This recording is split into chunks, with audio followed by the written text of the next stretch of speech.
Hello and welcome to the Addicts Anonymous podcast. I'm your host, Jamar. Today is episode 97, and we're going to be interviewing Tlholohelo H. How are you going? How are you doing today, sir? I'm doing good. Really can't complain. All right, good. I'm happy to hear that. So let's dive in here and get started. What was your childhood like growing up when you were a young man?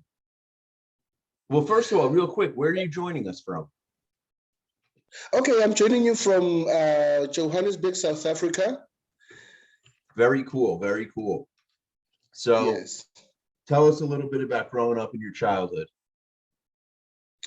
Okay, I had quite a good childhood.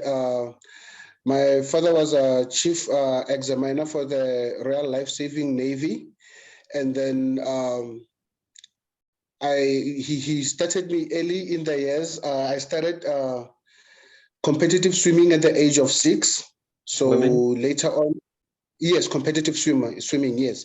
So later on, I became a second generation lifeguard, basically because my father was in that profession as well. So I'm quite a good swimmer. So I had a really good childhood. I would go to meets, swimming meets, galas, and I would meet other kids over there. And yeah, I enjoyed swimming a lot. And I actually thought that I would actually go far with it and become one of the best instructors in South Africa or something.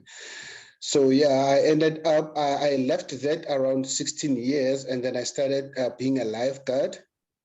And then I took that on as a profession. And I think I did that for several years, I think 5, 6 or 7 years. And then I quit, and then I started looking for something else to do, like because life saving was a seasonal job. I only could work in the summer season only. Yeah. Yeah, so I wanted something permanent. So I was also did martial arts. I joined the local Goju-Ryu club. What Also, is what is the Gojuru Club? Goju-Ryu is a form of martial arts that originated from Japan. Okay, so it's So we martial had, arts. yes, it's martial arts. So I joined that as well. So I was quite active. I also joined football. I played that for like 4 or 3 years.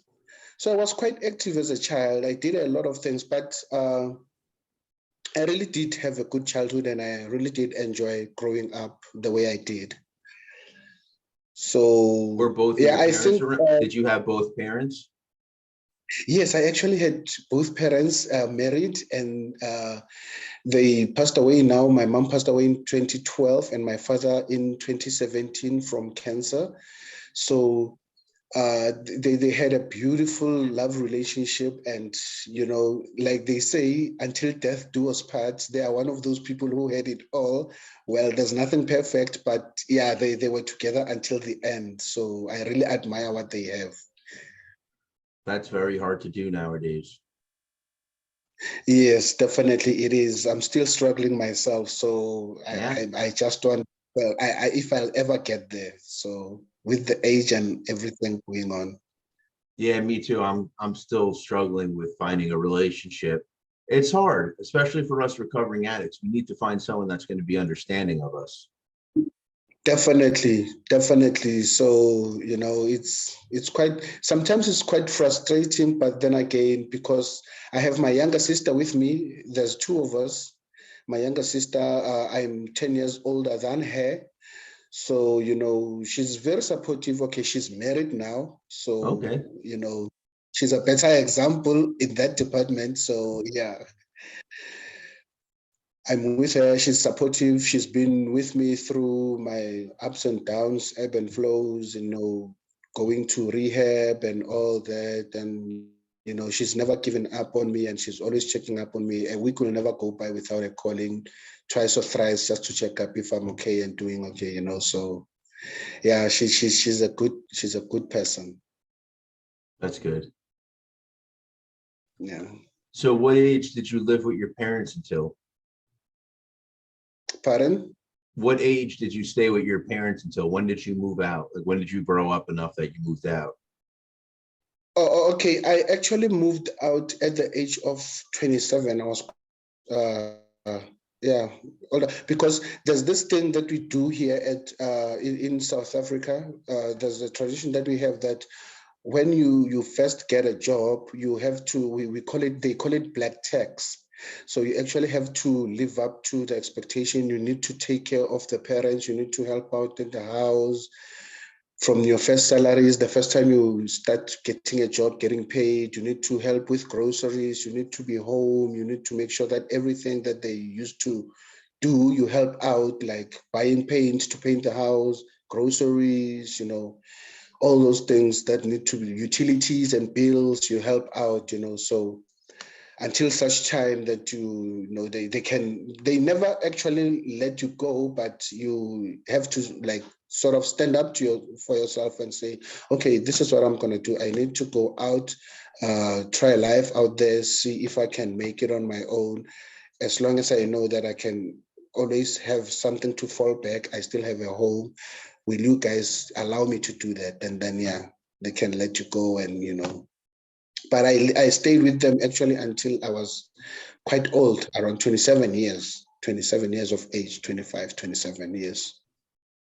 Well, that sounds like a nice tradition to take care of your parents. Because so many traditions we don't take care of our parents. Yeah, you really enjoy it. But the thing that, it hinders some sort of development at the same time.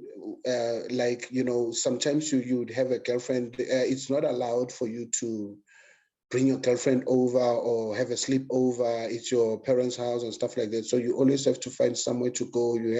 Always have to find a place to rent out, and so it becomes a little bit tricky in that way, because you lose a lot of ground trying to make other plans to be comfortable with your partner or your girlfriend and stuff like that. You can only bring them so that I can meet them at the house, know that you're going out with a certain person, but nothing happens under their roof. So yeah, it's quite daunting. Yeah, could be daunting. Yeah. So when was the first age? So what is your drug of choice? Okay, my drug of choice is crack cocaine. When were you first exposed to crack cocaine? I was working as a lifeguard in 2003. 2003. I was first introduced to the drug. Okay, and it was quite. I feel like I could control my urges, my cravings, and stuff back then. But as the years went by, I don't know how I lost control, or maybe I was just lying to myself, maybe that I am in control. So yeah, it hit hard when I actually finally realized that, you know what, this thing is actually controlling me instead of the other way around. So yeah, I was introduced to the drug in 2003 by a colleague of mine who was using. So, we would have a few beers after work, and have fun and stuff, and then smoke a little bit of pot here and there and some cigarettes. And then he came and introduced, and then, you need to try this. It's going to loosen you up. Then, as a guy, and I just, no, yeah, let me just give it a hit. And then, from then it was Hmm. gone. It's done, yeah. So I'm assuming you liked it the first time you did it right away.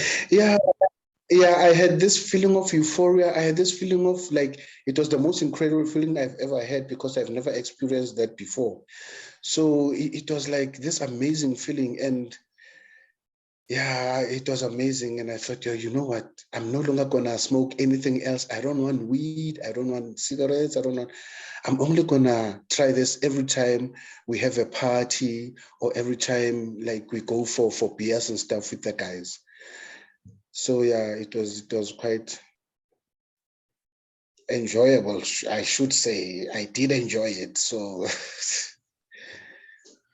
It always starts with enjoyment. yeah, so told myself, no, I'll control it. I know how to smoke. Because I still remember the first time I picked up the crack pipe, I smoked, and okay, the day went by. It was on Friday. So Saturday was okay, Sunday was okay. Started the working week again, went back to work, met my colleague, Monday, Tuesday, Wednesday, Thursday. The coming Friday, we did it again together. And then somewhere, somehow, I don't know, I started now, the days became shorter for using. It was no longer only on Fridays when we having beers. It was now Friday, Saturday, and Sunday. And then out of the blue, I just noticed that I was now smoking during the week. And even when my colleague, the person who introduced me to the drug, was not there, I would actually make a plan to go find some, for myself, learn how to prepare the apparatus and stuff and all the pipes and gauzes. And it started now getting hectic now. Like I couldn't just let a day pass without having a smoke or anything. And once I started, I would actually have it to smoke until I had nothing in my pockets. I actually had to smoke until I had no money at all. So I needed to borrow money each and every day. I needed to borrow money, and it ended up like almost like, yeah, always stay broke, like broke, always stay broke. So yeah, that was hard because I was no longer eating, and because I left home late, staying with my parents, they could pick up that this one is sometimes it's not eating normally. So I fought and tried to act normal as I could. But then in 2012, when my mom passed away, then yeah, all hell broke loose, and yeah, my father experienced the worst side of me, and I really regret it even today. And yeah, it's quite painful every time when I think about it, that as helpless as he was, getting sick after losing his wife and having to experience all these things with me as well. And yeah, it's I can never forgive myself for that. Every time I think about it, it really breaks me down. What age were you when you got really bad? I think I was around 33, 34. So you didn't start using drugs until later in life. How old were you the very No, first time you ever tried anything? before that, I was using Mandrex. I was using Mandrex tablets, and we used to mix it with marijuana. I was in high school. What kind of tablets? They call it Mandrex tablets. They are drugs. So you smoke them with a pipe. You smoke them with marijuana. You mix marijuana, and then you just crush the tablet and just you pour it on the marijuana, and then you light it. You use the bottleneck, the top part of the bottleneck. You just cut it, and then you just make a filter on the mouth of the bottle, and then you pour the weed inside, and then you crush the tablet. You just sprinkle the tablet on top of the marijuana, and then you just light and smoke. They call it Mandrex. They call it Mandrex. It's some sort of a downer drug, so you can knock you out. You wake up after an hour or two or so. So I did that. I started doing drugs actually when I was in, I could say grade eight, yes. Grade 8 high school, grade 9. So what were you, like 13 or 14 years old? Yes, definitely, yes. So I started smoking drugs at an early age. It was Mandrex, and then after Mandrex, there were some other tablets also. It's a Mandrex family as well. So yeah, I used to smoke that as well.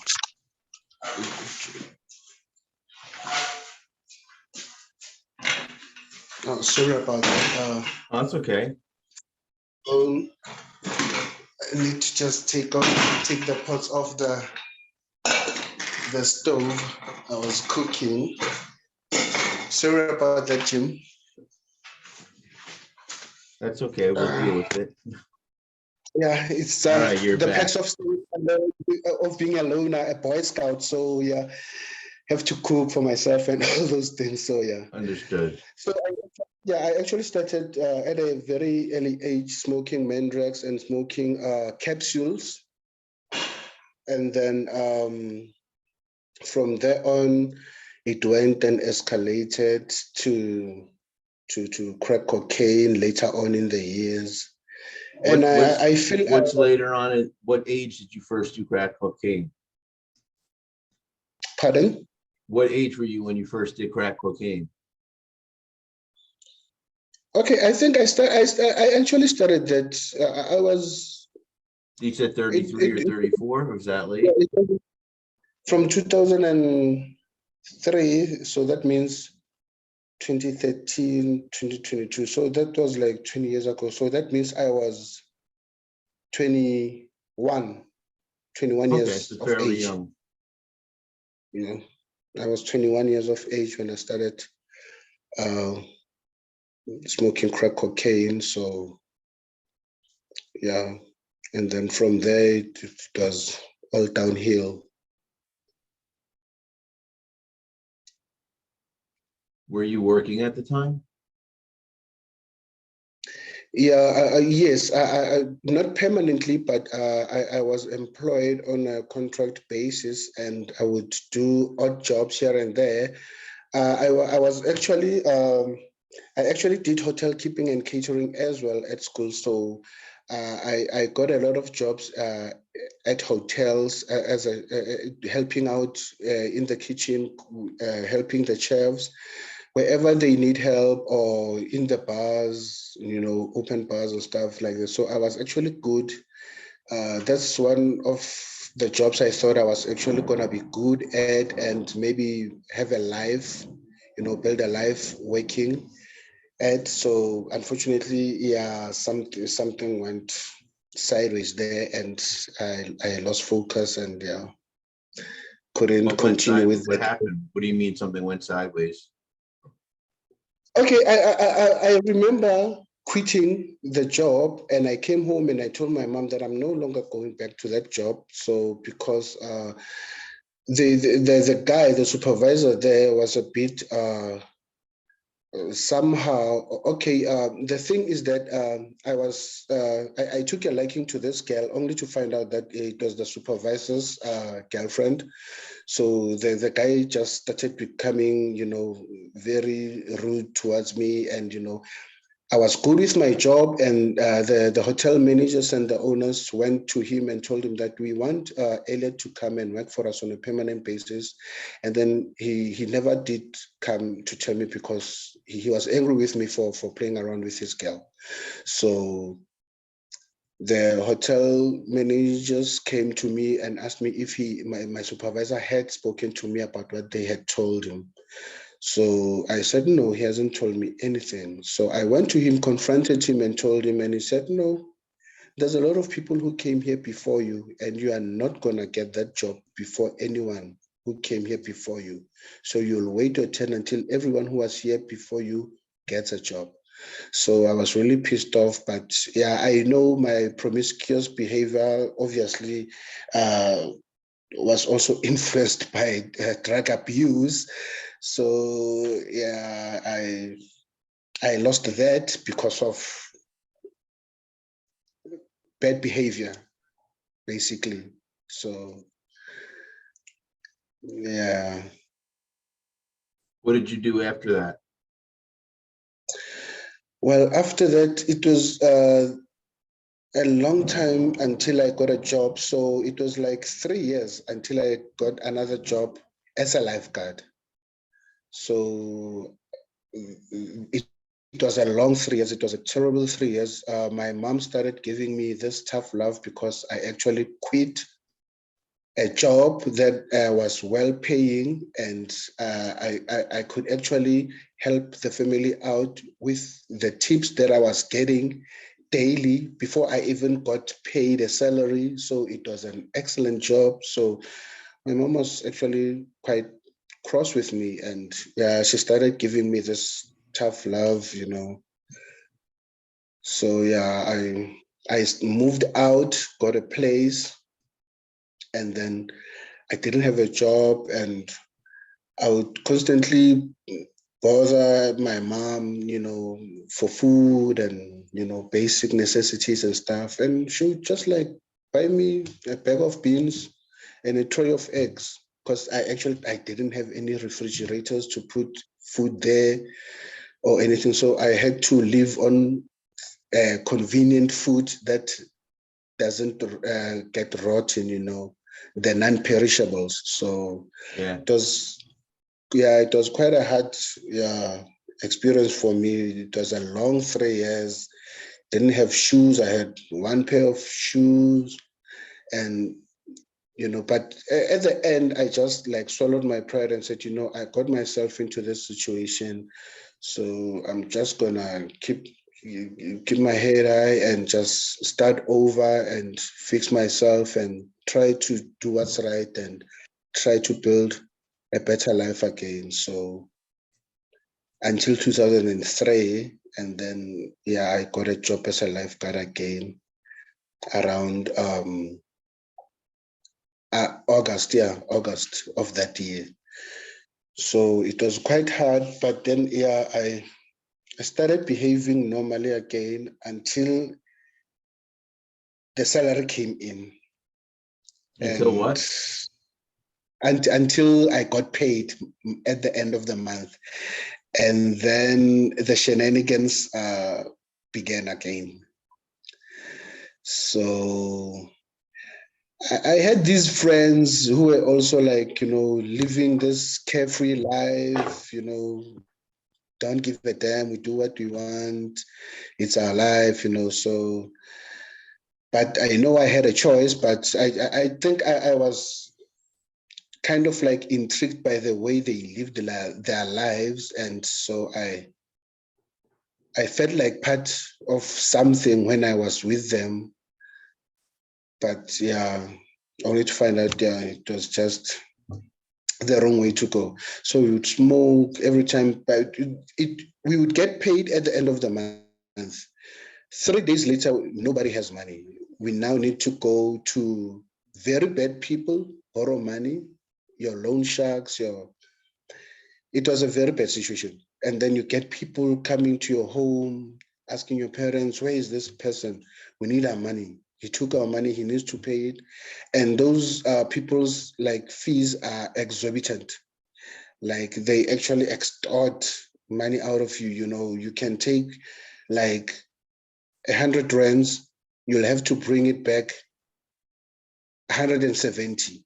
So it's actually more than half of what, like it's actually incredible. It's amazing how they work. It's really frustrating. And yeah, I ended up going to those people, loaning money, you know, from the wrong people, their loan sharks and stuff. And yeah, got myself into more trouble.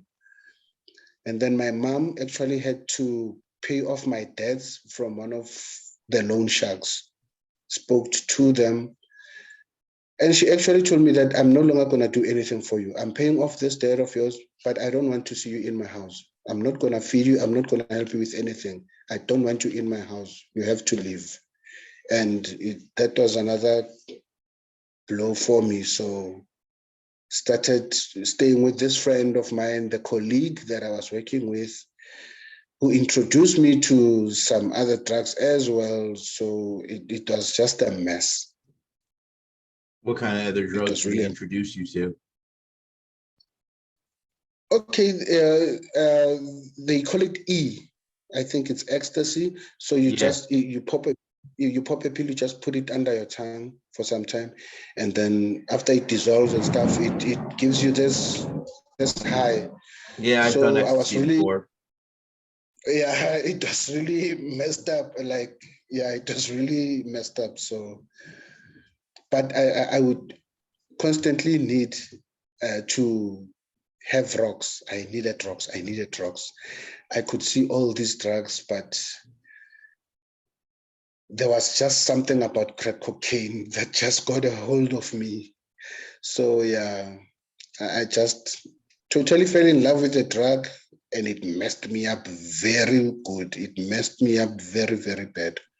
So yeah, it was just from there on, it was just like ins and outs, up and downs. I would go into rehab, come back. I think I've already gone into rehab like 3 times already since it's been me. So the first time I went into rehab, I lasted about 4 years clean. And then after that, I relapsed. From that relapse, the longest I've stayed clean was like a couple of months, 4 months, 6 months, then What relapse you did again. before, I mean, the first time, 4 years is a long time. Yeah, it was. I don't know how it happened, because the second time when I went back to rehab, I actually thought to myself, I'm gonna go back to that exact rehab center that gave me that helped me to reach that 4 years, but something was just not the same. Something was just not the same, and I relapsed even quicker than before. So I don't know what happened there. So I just lost. Yeah, I think maybe the willpower, the focus, the need to be clean. I don't know what I lost, but I definitely lost something, because it was no longer the same. I went to the same rehab center and then came out, but or maybe I thought I knew what I needed to do, or maybe I convinced myself that going there was what's gonna make me like stay clean. But I don't know. I don't know what was it. But yeah, when I came back, I didn't even last 4 5 months. I was back again on the drug. I was back again on crack cocaine. And funny thing is, now I was binging. It was like I was smoking for all those months that I haven't been smoking. I was actually smoking double the time that I was smoking before. Like I was just out of my mind. I was just out of control. So yeah.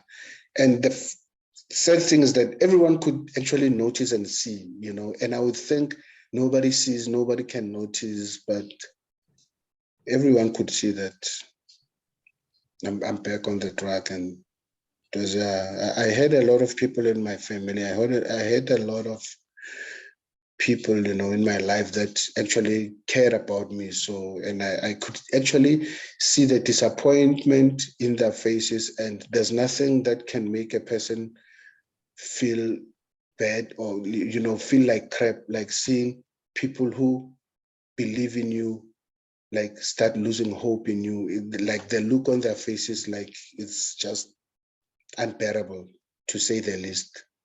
It's really, it's unbearable. Yeah, I know the feeling. People that are disappointed in you can be some of the worst feelings ever, because you, like you said, you feel like you let them down, you failed them. Mm.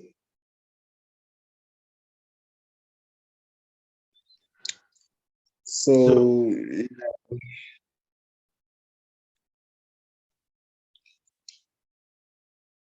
So so what age did you decide that you needed to get better? When did you realize you really had a problem and that you couldn't just keep going to rehab and coming back out and going in? Was there a point where you said, I really, really need to do this? yeah, there was a point. I still like tell myself that I still have a chance, because right now at the moment, last year December, New Year's Eve to New Year's Day, I used, uh, and I'm sorry to say, but I was with my daughter.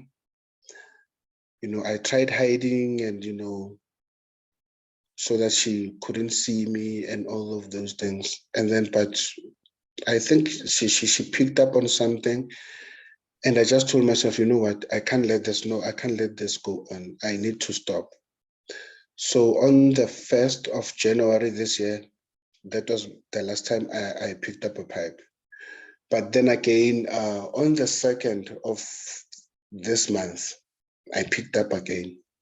So it's been like a week or so since I've been on a pipe. So on the 2nd of this month, it was in the afternoon around 5 p.m. or so, 4 p.m. So I smoked. I smoked that actually the whole week, Saturday, Sunday, and Monday. I think the 2nd was on Monday. So on Monday the 2nd, that was the last time, and I told myself, you know what, what's going on? Why am I going back to the? And every time I pick up a bottle, I drink some liquor, I drink beer. Something's gonna, one thing leads to another, one thing leads to another. I hadn't been drinking from the 1st of January. So my neighbor had some sort of ceremony. So he invited me. They cooked. We had a lot of good food. And then he just brought a whole lot of beers. So I tried, ignoring, avoiding beers, but I don't know, something just said, no, man, only one beer. It's okay. You can do this. And unfortunately, opening that beer was the worst decision I've ever made. Because after opening that beer, it was on a Saturday, I ended up smoking. Spending even the last of the money that I had on me, and then woke up Monday on the 2nd. I was still smoking in the morning, and I just like remembered what I promised myself, and I just started feeling like crap, and just took everything, flushed it down the toilet, and just started crying there by myself. And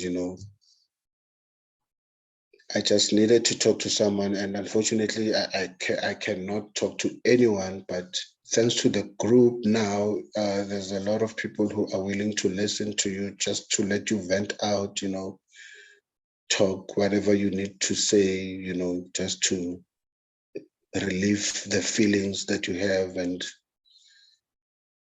so, yeah, the last time I smoked was this month on the 2nd. So I'm all over, starting all over again from square one again. So I'm actually getting tired of always starting from scratch, always starting from, like,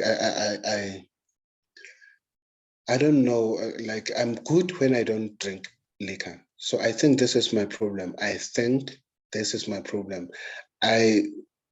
am a social person, but I am a people's pleaser at the same time. So, but I think I need to have more control and just forget about liquor. Just stay off the beers, because I make irrational decisions when I'm drunk, and I end up doing what I'm not supposed to do, because I can justify it because I'm drunk from alcohol. I think I can justify doing some nasty things that I shouldn't be doing, because I'm not actually thinking thoroughly about them. I'm just like going through or over, some serious decisions. I just make, rash decisions, and which ends up hurting me, I hurt myself. So I just need to start staying away from liquor, basically. Well, it's great. I mean, all that matters is the decision to get sober. So as long as you keep trying. Mm. What are you doing nowadays to try and stay sober? Is there anything or that helps you or anything like that? Yeah, okay. I focus more on my work. So if I'm not working, I am enrolled with Oracle University online and some other educational institutions, EDX. So they offer some courses for free sometimes. So I take those just to keep myself busy, get some certifications going, try to keep making myself better at what I do, my job. And then besides that, I'm just focused on my job. Besides that, then for entertainment, I'll just, watch movies. I have my Prime Video, I have my Netflix, I have my DSTV, I have my downloads. So I just try to do all these things. And then besides that, like you can see now, I'm cooking. Like I said, I did my hotel keeping and catering in school. So I actually do enjoy cooking, and it really relieves my stress. Like, I don't know, maybe sometimes I think I do uh, comfort eating, but cooking and preparing the meals just gets me going. It gets me going, and relieves me of any stresses that I might have. But I think I actually need to go back to the water, because as far I can remember, that's the only time when I'm the most happiest and the most healthiest. So I need to just go back into the water, maybe once a week, and just do some laps, just keep fit and just take burn some calories in the water and just burn out some stress, you know, from there. So I think I'll pick up swimming again. So So it's good to have hobbies also. yeah. Mm, That's one of the biggest things that addicts face when they try to get sober is boredom. yeah. Yeah, I because most of the time I do, like right now, okay, I just met this person last week. So uh we were together, we spent the day together yesterday. So she's in forensics, she works in forensics. So in healthcare, so we're doing almost one and the same thing, but the difference is that I'm in the IT systems department of things, and she's in the forensic department of things, but we're both doing healthcare stuff. So yeah, we have only starting to learn to know each other, and but what I can say, we enjoy each other's company. So most of the time I've been alone, so it's good to have someone who you have something in common with. I actually do not have as much friends. To tell you the truth, I actually do not have any friends. I only have this one uncle who comes to check up on me once a week, if not once in a fortnight, because she's the one who uh, went and do lobola negotiations for me when I wanted to marry the mother of my daughter and stuff. So he's still actually looking after me in a certain way. So besides him, I have my old school friends who are bent on their ways. They're still drinking a lot of alcohol, using a lot of narcotics. So it's a no-go area for me. So all we do is just like talk over the phone and stuff. But once I pick up a bottle of liquor, I know definitely I'll wake up tomorrow, they'll be sitting beside me. So it's like it's like a, Dr. Jekyll and Mr. Hyde type of thing. It's like I turn into someone else when I'm Yeah. yeah, when I'm on a bottle, and then all of a sudden I'm using again, I'm on narcotics. I have these friends that I said I'd stay away from. Now they're here, we in my house. It's all noisy and stuff. And, like it's, it's really like, it's actually starting to wear on me now. Like it's actually like it's my soul, if I may say so, it's getting tired of repeating one thing over and over again, because it actually shows me that I'm not learning anything, or I'm not moving forward. And until I kind of like try to learn something, that's the only time I'll be able to move forward or move into another level, a better level for myself, in my life. So I really, I don't like, I'm just at the moment, I'm still trying to figure things out, how to stay away, from liquor, how to stay. Well, I know staying away from narcotics, I only need to stay away from liquor. So now I'm actually fighting and trying to get a plan on how to stay away from liquor. And staying away from liquor means staying away from people who also use liquor. And everybody uses liquor. People some people are tolerant. Some people can hold their liquor. My younger sister, she has a wine rack in her house. The fiance has like bottles of Corona full in the other fridge. So those people can control their drinking. And sometimes I wonder, why can't I be like that? Like, why can't I stay with a whole lot of liquor in the house, but only drink maybe a glass of wine at dinner time? Like, what's wrong with me? I always ask myself, like, how do they do it? Like, how do they manage? Like, why can't I be like that? So it's really frustrating sometimes, because you end up like getting, frustrated with yourself. you know. So yeah, it's a struggle. It's an ongoing struggle, and I'm actually starting to accept that this battle, this fight, I'm actually gonna take it to the grave. It's an ongoing. It's gonna go on forever. So It does. I'm actually starting. Unfortunately, this is a lifelong battle. As of right now, there's no drug, there's no treatment program, there's no 12-step program that's gonna cure you of your alcoholism or drug addiction. It just doesn't happen like that. Mm, yeah, that's just so sad, and it's so depressing sometimes. Like it really is. Mm. It But really we is move on, depressing. we move forward, and we fight on. That's the thing. Yeah. So yeah, but I also think that I sometimes I just I get too laid back and complacent, because I'm actually on medication, and I haven't been taking my medication. I haven't been fetching my medication from the pharmacies.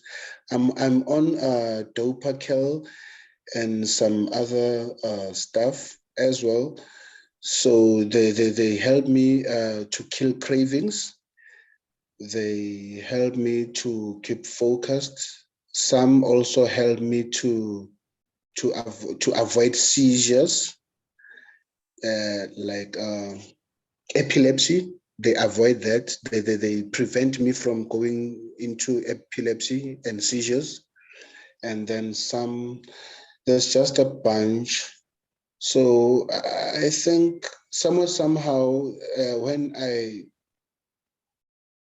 was still stronger, when I ran out of medication, and I just told myself, maybe it's not this medication, maybe it's the will to want to win, the will to want to fight, the will to want to have a better life. Let me just see how long can I do this. It worked before when I did the 4 years clean, but after that, no. But I think I was not supposed to, you know, to go off. And yeah, I was supposed to keep on, taking. So I started taking them again. So I feel a lot calmer, and I am definitely going to start going to the pharmacy again end of the month, because it was a prescription, and my medical aid, my healthcare service provider, is always sending me like emails to check on me, that we haven't seen any debits on your account that you went to go fetch your chronic medication. Are you okay? Did your doctor say you don't need it anymore? Are you doing well without it? So I think I also need to just accept that I need to live on medication. That's my life basically from now on, moving forward. I just need to stay on my medication and just try to fight this as long as I can. So also being in denial, I think, also contributes to the many mistakes and relapses that has happened to me over the years.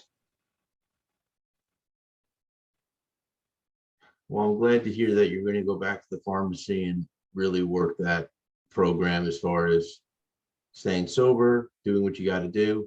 As far as, are you going to go back to work? Are you working right now? Yes, I'm actually working now. I've been working since the current company that I'm with. I've been there since 2015, so I'm still working. I don't. Sometimes I think it's just sheer luck and sheer will that I'm still able to do the job that I do, because it's a high performance area and it's a high pressure area. Like what we do, because we work with finances, claims, people's monies and stuff. And I'm on IT systems, so I need to be on my toes and always pay attention to detail. So I think it's just sheer luck, if not sheer will, that keeps me going. So as far as I've been. That's great. I'm happy to hear that you're doing well. So let me ask you one last question before we go. Do you have any Yes. advice for people listening and watching? Yes, I do have an advice. My advice is nobody's perfect. And as long as you believe in yourself and know what you want, mistakes happen. That only shows that you're human. But what's important is the will to fight and to keep on fighting, keep on standing up and fighting, keep on trying to do right. Faults will happen, mistakes will happen, but don't beat yourself up. Just try to dust yourself up and fight, fight again, keep on fighting, keep on fighting. Something will give, something has to give somewhere, somehow, something will have to give, and you'll have to, you will reach the point that you want to be at in life, and you will find your peace. Somewhere, somehow, you will. Nothing can be done without a result. So everything, how no matter how small the steps may be, they will accumulate into bigger results, and finally we will achieve what we want in life. Awesome. It's a great place to wrap it up. I said that was the last question before. This is the last question. Did you have anything you want to add? Any other things you wanted to add in before we go? I just want to add that as people, we need to accept help wherever we can get it. When you're being offered help, take it. When medical help, whether it's help from friends or people who just lending you a helping hand, take it. We can use all the help that we can get. Right. Great advice. Great advice. So that's all we got for today. So for anyone listening or watching, if you like what you heard and saw, go below, give us a like. Also click subscribe so you'll see when new videos are added. You can check out Addicts Anonymous on Reddit, Twitter, Instagram, Facebook. We also do nightly Zoom meetings. So if you go to the Facebook group and check out the events tab, you'll see that we actually host every single night of the week. So that's all I have for today. And until next time.